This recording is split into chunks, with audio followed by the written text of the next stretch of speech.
জানো, লাইক তাড়াতাড়ি করে দাও, একটা কমেন্ট করে দাও যদি না ভালো লাগে। তোমাদের যদি না ভালো লাগে তাহলে কমেন্ট করো তাড়াতাড়ি করে, বলো ভালো লাগে না। मैं तो थक गई, সত্যি কথা বলতেছি।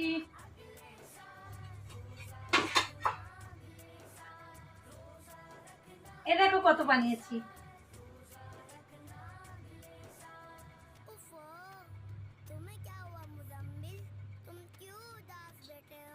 অপেক্ষা করো, রোজা মাসে ইফতারিতে এগুলো ফ্রাই করে করে খাবো, তোমাদের সঙ্গে শেয়ার করব।